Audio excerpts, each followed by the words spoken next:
마지막 주일에 우리가 함께 은혜 받을 하나님 말씀은 마태복음 11장 28절에서 30절까지 세 절 말씀이 되겠습니다. 마태복음 11장 28절에서 30절, 신약성경 18페이지가 됩니다.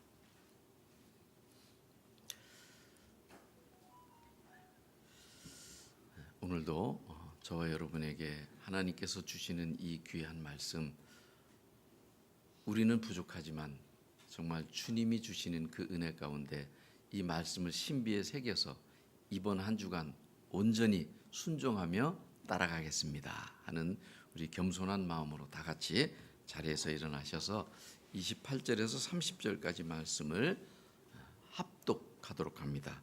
천천히 같이 읽습니다. 시작. 수고하고 무거운 짐진 자들아 다 내게로 오라. 내가 너희를 쉬게 하리라. 나는 마음이 온유하고 겸손하니 나의 멍에를 메고 내게 배우라. 그리하면 너희 마음이 쉼을 얻으리니 이는 내 멍에는 쉽고 내 짐은 가벼움이라 하지. 29절만 다시 한번 천천히 29절을 같이 읽습니다. 시작. 나는 마음이 온유하고 겸손하니 나의 멍에를 메고 내게 배우라. 그리하면 너희 마음이 쉼을 얻으리니. 아멘. 자리에 앉으시면서 하나님의 꿈은 우리의 비전입니다. 맞습니다. 저와 여러분은 누가 뭐라 해도 하나님의 꿈을 이루어가는 비전의 사람들인 줄로 믿습니다. 아멘. 여러분, 지난 한 주간도 주님 안에서 평안하셨습니까? 어느덧 2025년 8월의 마지막 날 끝자락에 와 있습니다. 이제 1년 12달 중에서 3분의 2가 지나갔고 이제 3분의 1이 남아 있습니다. 이 3분의 1을 시작하는 내일 9월 1일부터 새로운 마음, 변화된 마음으로 또다시 우리 주님의 손을 꽉 붙잡고 힘차게 달려가는 저와 여러분 다 되기를 주님의 이름으로 축원합니다. 축원합니다. 자, 우리가 지난주에 들었던 말씀을 한번 다시 되돌아보면 지난주에는 변화만이 살 길이다 라는 말씀으로 은혜를 받았습니다.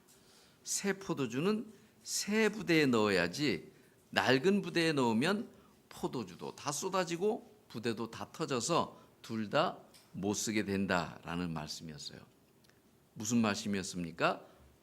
아무리 좋은 것이라도 그것을 받아들일 수 있는 변화된 우리의 마음이 필요하다라는 것이었고, 특히 새 포도주와 낡은 가죽 부대의 그 비유를 통해서 우리 그리스도인들은 첫 번째 과거의 고정관념, 또 두 번째는 어떤 선입관, 세 번째는 낡은 패러다임, 그리고 마지막 네 번째 익숙한 나쁜 습관 등을 과감하게 떨쳐버리고 단호한 변화만이 우리의 살 길임을 새삼 깨닫게 되었습니다.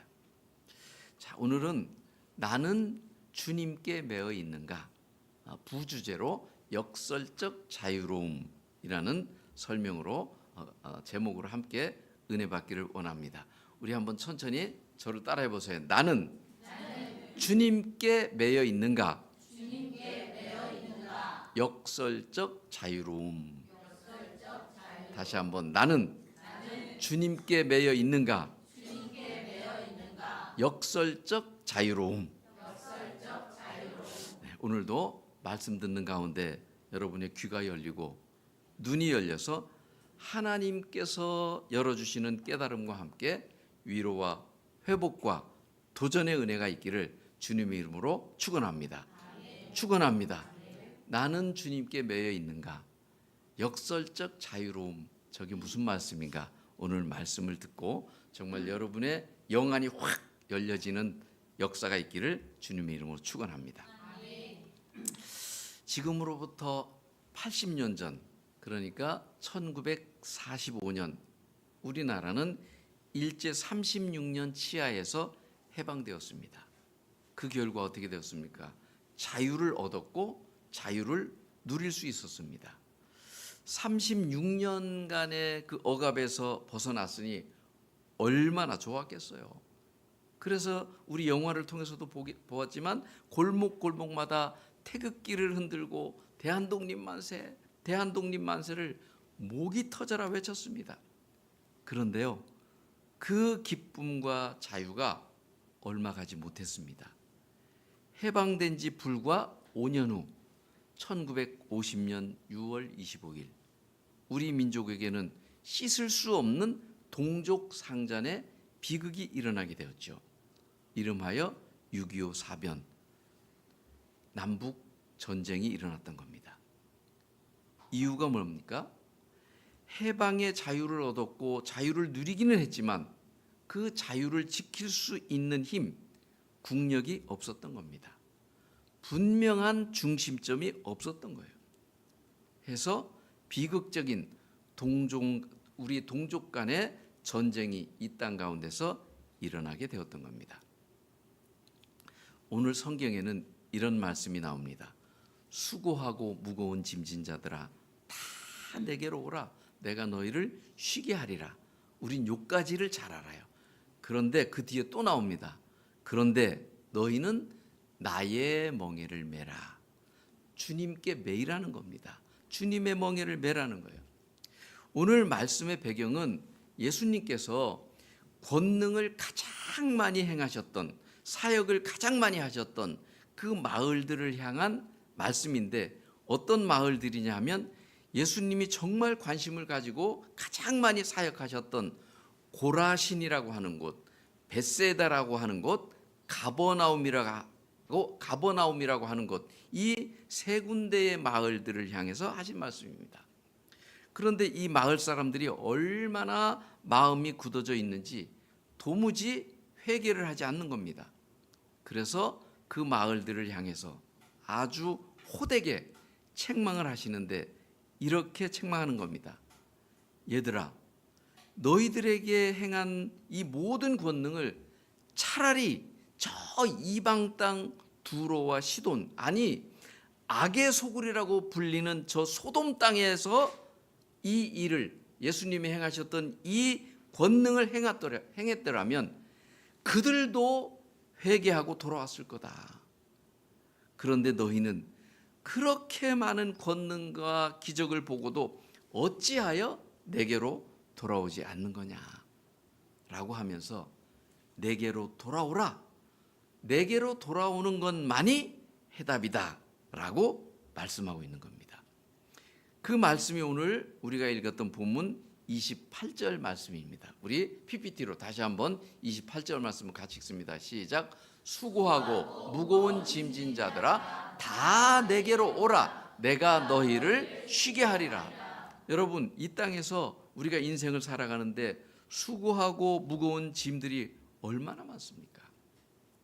그런데 어떤 종류의 무거운 짐이 된다 하더라도 예수님에게로 나아가면 해결되고 쉼을 얻게 됩니다. 요한복음을 보면 2장에서 가나 혼인잔치에서 포도주가 떨어졌을 때 예수님에게로 나갔더니 물이 변해서 포도주로 되었습니다. 3장에 가서 답답해하던 니고데모가 예수님을 찾아갔을 때 거듭남의 비결을 가르쳐 주셨어요. 또 4장에 가서 수가성 여인이 남편 5을 바꾸고도 인생의 갈증을 느끼고 있을 때 예수님을 만나자 영원히 목마르지 않는 영생수를 얻었습니다. 5장에 가서 베데스다 연못가에서 38년 동안이나 병자로 앉아있던 그 사람이 예수님을 만남으로써 자리를 털고 일어났습니다. 이처럼 문제의 색깔은 다 달라도 그 문제와 무거운 짐을 가지고 예수님에게로 나아가면, 누구에게 나가면? 예수님에게 나아가면 문제가 해결될 뿐 아니라 쉼을 얻고 안식을 얻게 되는 겁니다. 그런데 문제는 여기까지는 우리 그리스도인들이 너무도 잘합니다.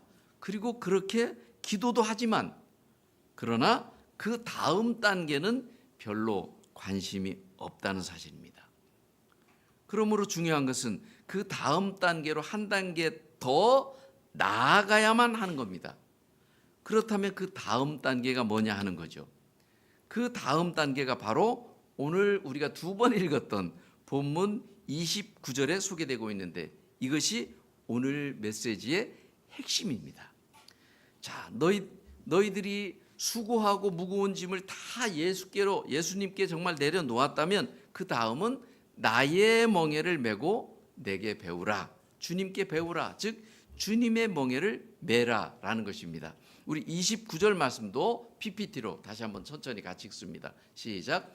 나는 마음이 온유하고 겸손하니 나의 멍에를 메고 내게 배우라. 그리하면 너희 마음이 쉼을 얻으리니. 아멘. 우리가 주님 앞에 나와서 죄 문제도 해결받았고 세상의 모든 염려와 걱정을 해결받았다면 그 다음 단계로 주님이 명령하는 것은 너는 내 멍에를 메라. 즉 내게 메이라. 예수님께 메이라 라고 하는 겁니다. 왜 예수님에게 메이라고 하느냐 하면 그리하면 저기 나오는 것처럼 너희 마음이 쉼을 얻게 된다라는 거죠. 그러니까 주님께서는 우리들에게 지속적인 쉼과 안식, 평안의 삶을 주시기 위해서 우리들에게 말씀하시기를 나에게 강하게 메어져야 한다. 나에게 강하게 메어져 와라 라고 강조하고 계시는 겁니다. 그렇게 될 때에 주님께서는 저와 여러분에게 온전한 해답이 되어주시고 또 때를 따라 돕는 은혜로 함께해 주시는 줄로 믿습니다. 아멘. 그러므로 여러분의 마음이 주님에게 얼마나 꽁꽁 메어져 있는가, 이것은 여러분 신앙생활에서 너무너무 중요한 부분입니다. 주님은 우리를 해방시키시고 자유를 주시고 그리고는 우리 마음을 항상 주님에게 메어 가라라고 말씀하고 있다라는 사실이죠. 여러분 이것은 굉장히 중요한 신앙의 핵심 원리입니다.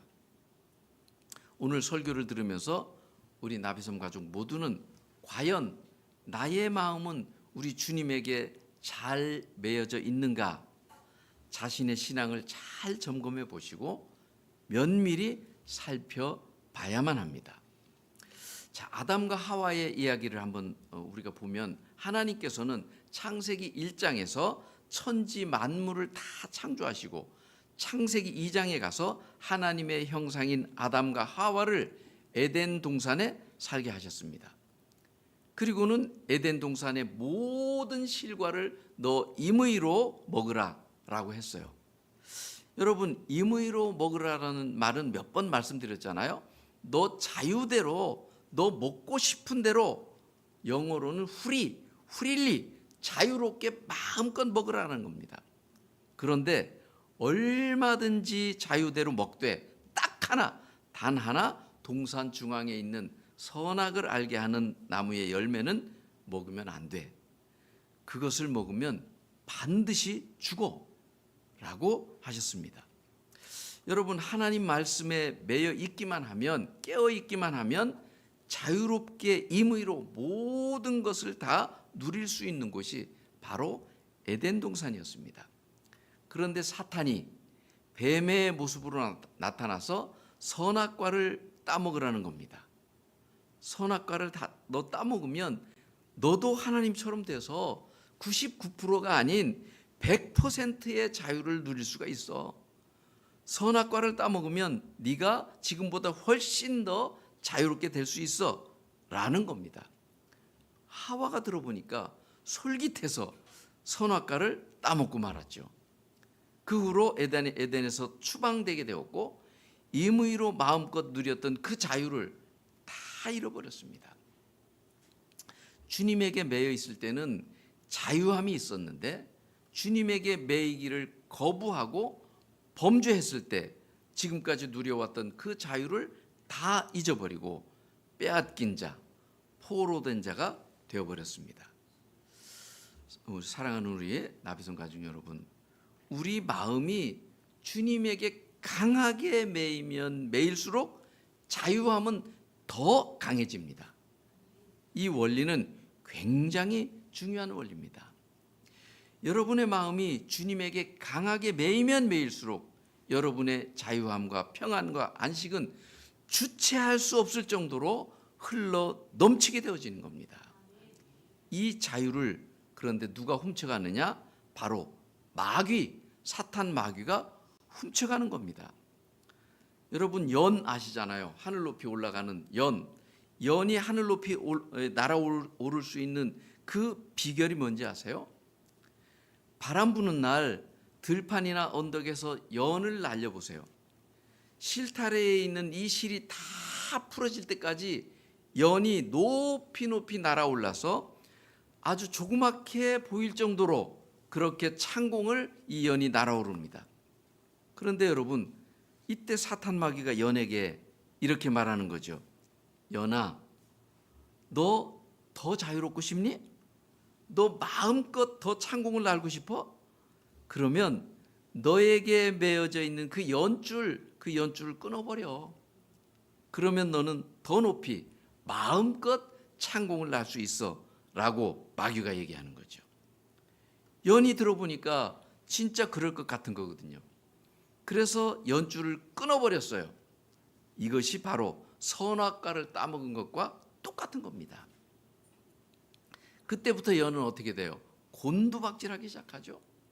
그렇게 창공을 아름답게 날고 그렇게 마음껏 날아오르던 그 자유가 완전히 사라지면서 연이 곤두박질하기 시작하는데 그 곤두박질한 그 연이 저 골짜기 나무에 있는 그 나무에 걸려서 찢어져 있고 또 저 어느 집 감나무에 걸려 있고 저 개울가에 처박혀 있고 또 저 논두렁에 처박혀 있고 그 처참한 연의 몰골이 말이 아닌 거죠.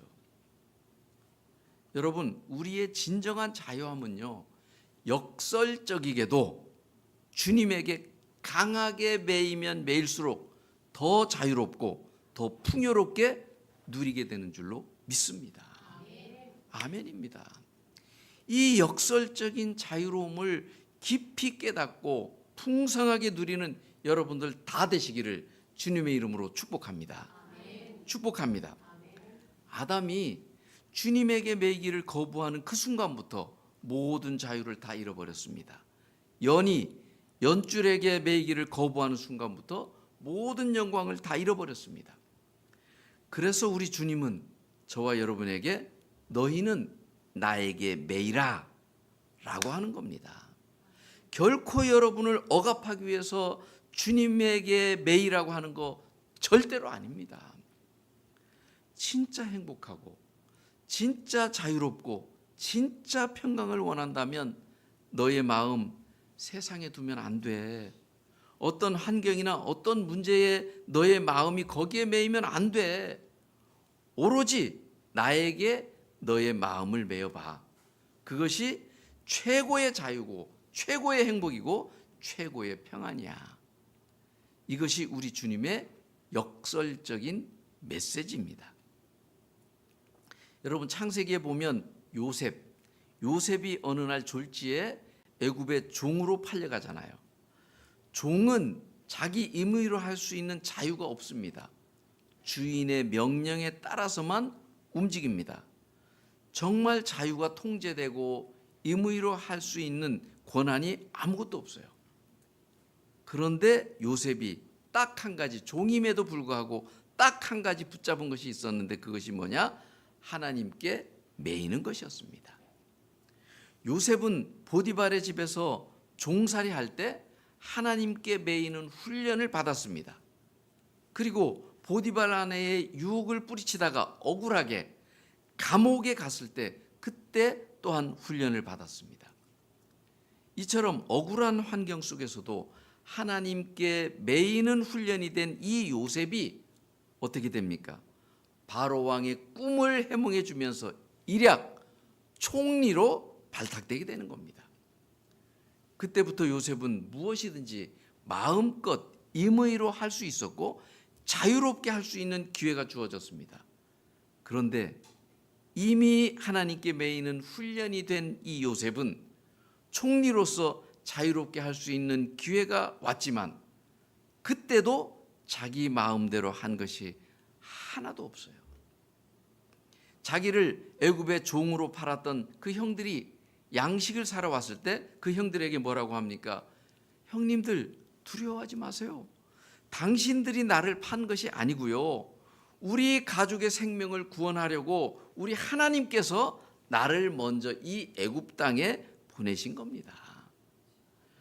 요셉은요, 자기가 자기 임의로 할 수 있다고 해서 자기 마음대로 하지 아니하고 철저하게 하나님께 매여서 하나님 뜻대로 움직였습니다.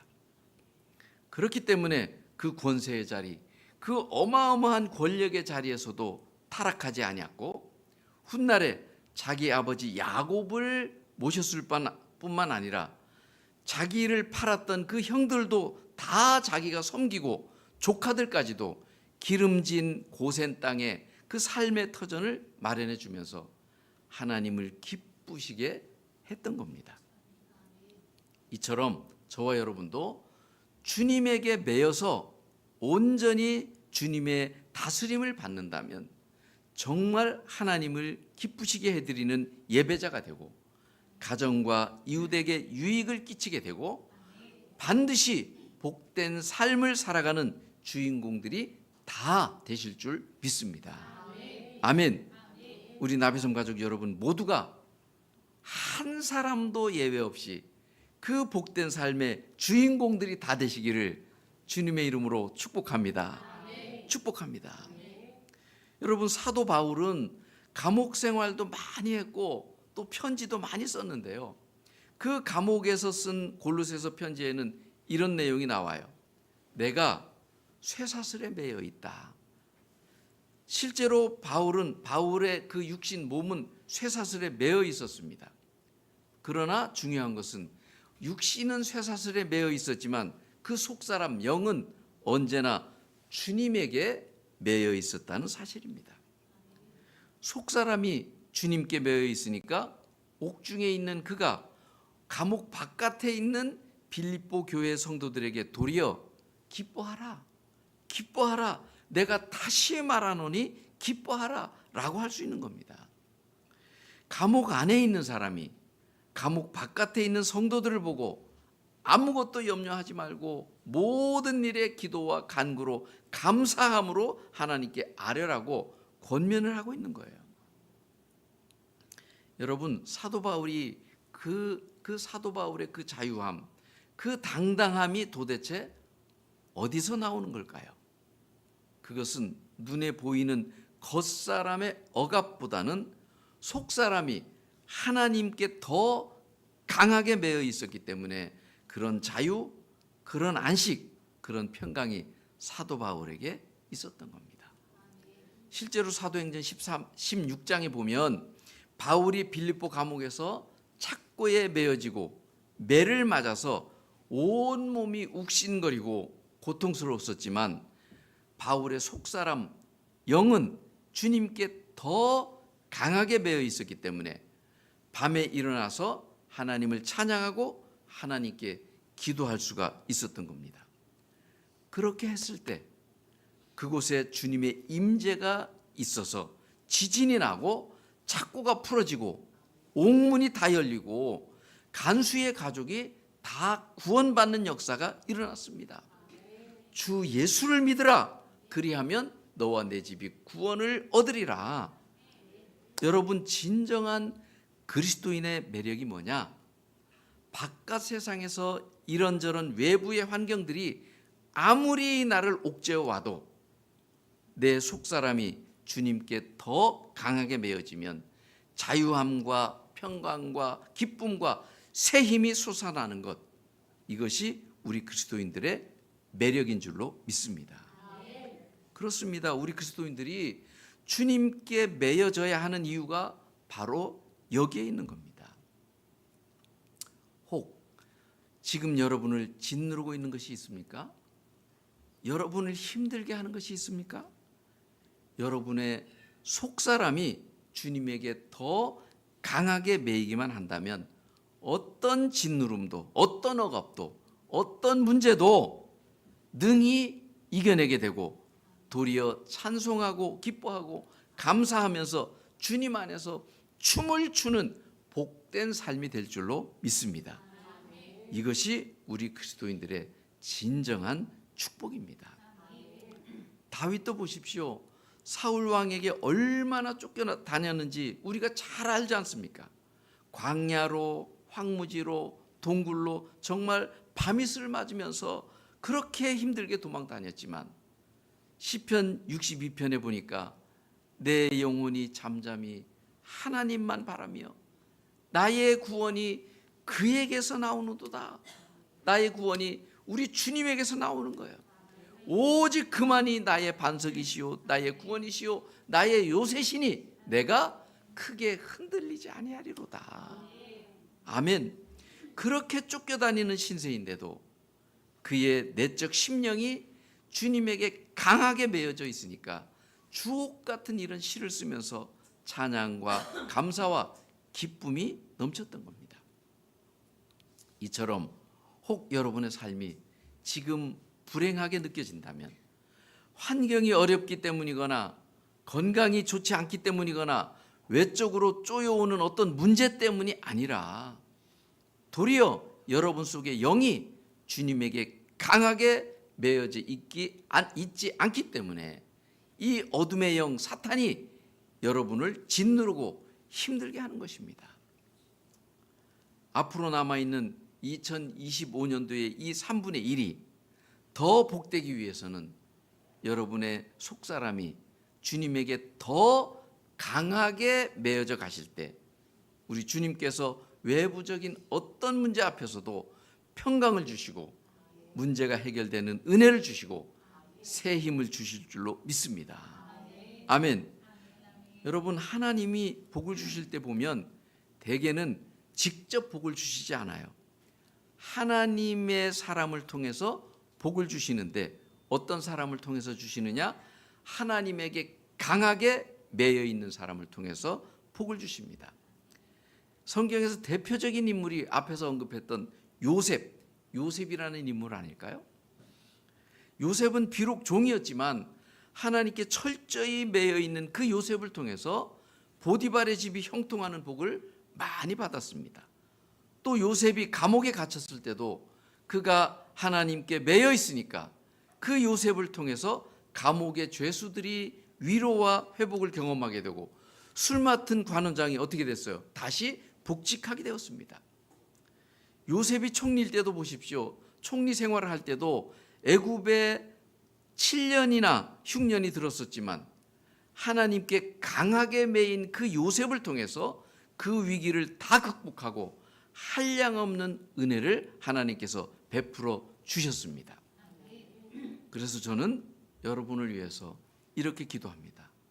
하나님, 우리 나비섬 가족 모두가 주님 앞에 강하게 매어지게 하여 주시옵소서.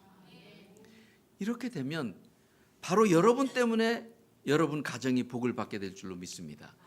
여러분 때문에 여러분의 자녀가 복을 받게 될 줄로 믿습니다. 여러분 때문에 여러분의 직장이 복을 받게 되고요. 여러분 때문에 우리 교회가 부흥되고 행복하게 될 줄로 믿습니다. 아멘. 더 나아가서 우리 교회로 인하여 이 지역이 새롭게 되어지고 회복되는 역사가 일어나게 될 줄로 믿습니다. 아멘. 하나님은 주님께 강하게 매이는 자를 통해서 이 땅에 놀라운 축복을 허락해 주십니다. 저는 기대가 됩니다. 2025년 남아있는 이 4달이 어떻게 진행되어질까 크게 기대가 됩니다. 앞으로의 이 4달이 왜 저에게 이처럼 소망적으로 다가왔을까요? 그것은 앞으로 제 자신이 먼저 주님께 강하게 매어져 갈 것이기 때문에 기대가 되는 겁니다. 또한 여러분이 주님께 더 강하게 매어져 갈 것이기 때문에 기대가 되는 겁니다.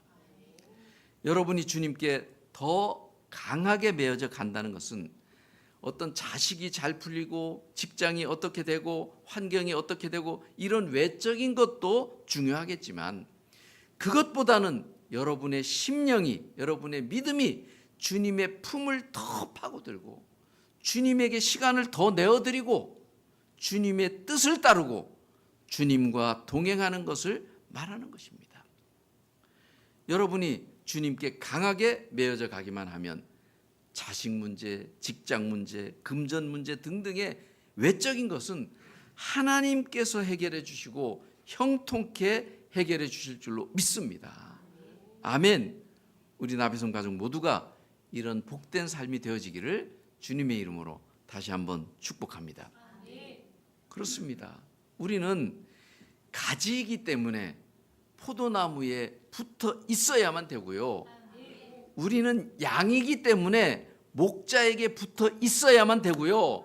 우리는 지체이기 때문에 머리 되시는 우리 예수 그리스도께 붙어 있어야만 되는 것입니다. 여러분, 햇빛이 비칠 때 볼록 렌즈를 가지고 그 빛을 쫙 모으면 불이 일어나는 것처럼 우리의 마음도 주님께로 모아지면 여러분의 심령에도 성령의 불길이 타오르게 될 줄로 믿습니다. 바로 여러분을 통해서 하나님의 축복이 쏟아지게 되기를 주님의 이름으로 축원합니다. 축원합니다. 자, 이렇게 한번 결론을 내려보겠습니다. PPT를 한번 넘겨볼까요?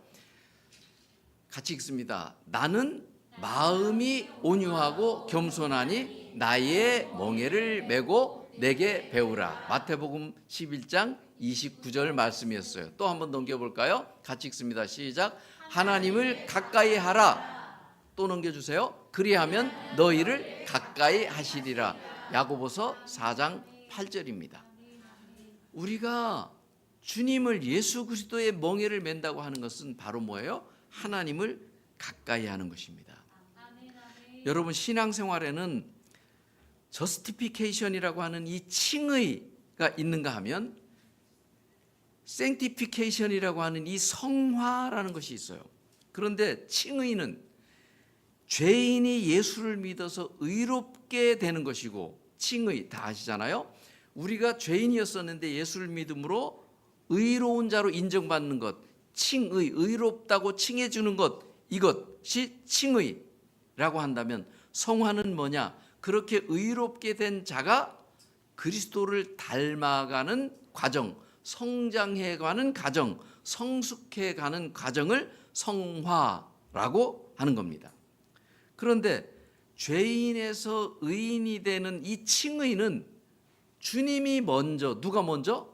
주님이 먼저 손을 내밀어서 내게로 오라라고 은혜를 주는 것이라면, 그러나 이미 구원을 받고 하나님의 자녀가 되어서 주님을 닮아가는 이 성화는 내가 먼저, 누가 먼저? 내가 먼저 능동적으로 하나님을 가까이 해야 되는 겁니다. 칭의는 주님이 주님의 은혜로 우리를 구원해 주시지만 구원받은 우리는 성화의 삶을 살아가야 되는데, 성화의 삶은 내가 먼저 능동적으로 하나님을 가까이 해야 하는 겁니다. 그러니까 이미 구원받은 우리는 내가 먼저 능동적으로 하나님을 찾는 성화의 삶이 되어야 하는 겁니다.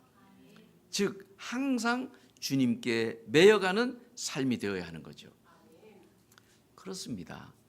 신앙생활을 잘한다는 것은 성화의 삶, 즉 내가 먼저 능동적으로 주님께 매여가는 삶을 살아가는 겁니다. 오직 주님을 바라보는 믿음으로 지금까지의 안일함과 익숙함을 과감하게 깨버리고 대가지불 감수하고라도 과감하게 주님 앞으로 나아가는 겁니다. 하나님의 뜻을 온전히 믿고 그 생명의 말씀에 따라 믿음으로 순종하며 능동적으로 기도의 삶을 선택하는 것입니다. 때로는 내 생각과 좀 다를지라도, 그리하지 아니하실지라도 순종하는 겁니다. 인생의 주관자, 축복의 주관자 되시는 하나님 뜻에 집중해서 변화를 선택하는 사람은 문제가 문제로 끝나지 않습니다. 고통이 고통으로 끝나지 않습니다. 질병의 치유가 일어납니다. 환경을 초월하게 되고 어떤 문제든 해결하고 극복하게 될 줄로 믿습니다. 전화위복의 역사, 기적의 역사가 일어나는 줄로 믿습니다. 주님을 온전히 믿고 더 강하게 주님께 매어갈 때 주님이 뿌리가 되어주시고 주님이 역사하시기 때문에 그의 인생에 길이 보이고 약속이 보이고 응답이 보이는 겁니다. 우리 주님이 역사하시면 저와 여러분에게는 반드시 변화가 일어납니다. 생각의 변화가 일어나요. 언어의 변화가 일어납니다. 행동의 변화가 일어나요. 여러분 인생의 변화가 일어납니다. 건강한 가정이 되고 믿음의 자녀들이 세워지게 되고 축복의 인생으로 변해갑니다. 그렇게 되면 우리 교회적으로도 당연히 놀라운 축복의 역사, 부흥의 역사가 일어나게 될 줄로 믿습니다. 아멘. 여러분의 삶이 어떻게 해서라도 주님께 집중하면서 그 주님께 매어져 가는 삶을 선택할 때 여러분의 삶은 바둥바둥거리는 생존의 인생이 아닌 주님께서 이끌어 주시는 능력의 인생이 되어서 여러분의 이 땅에서의 삶을 더 복되고 더 가치 있고 더 멋있는 인생으로 주님께서 친히 사용하시고 더 높여주실 줄로 믿습니다. 아멘. 우리 나비섬 가족들에게 펼쳐지게 되는 장래의 인생이 주님께 매이는 삶이 되어서 강하게 매이는 삶이 되어서 반드시 복되고 멋지고 위대한 삶이 다 되시기를 다시 한번 주님의 이름으로 축원합니다. 축원합니다. 우리 각자 자기 가슴에 손을 얹고 우리 한번 PPT를 보면서 이렇게 한번 따라했으면 좋겠어요. 저를 따라합니다. 나는 주님께 더 강하게 매어 살겠습니다. 주님께 매어 사는 것이 최고의 복입니다. 이 세 번째 것은 옆 사람을 보면서 이 주님께 매이는 것이 주님을 바라보는 삶이 안드로포스잖아요. 그죠? 우리는 주님을 바라보는 존재라고 했잖아. 위를 바라보는 존재가 인간이라고 했잖아요. 그러니까 옆 사람을 바라보면서 안드로포스로 살아갑시다. 다시 한번 안드로포스로 살아갑시다. 네, 안드로포스, 위를 바라보는 존재, 하나님을 바라보는 존재로 살아가야 되는 겁니다. 그것이 주님께 매이는 삶인 줄로 믿습니다. 우리 오늘 들었던 이 말씀 한번 다시 한번 가슴에 새겨 보면서 나는 주님께 매여 있는가?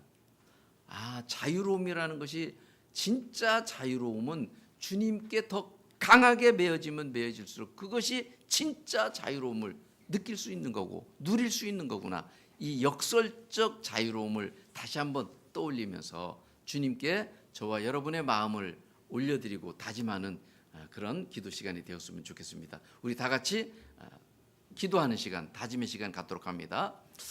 사랑과 은혜로 충만하신 하나님 아버지,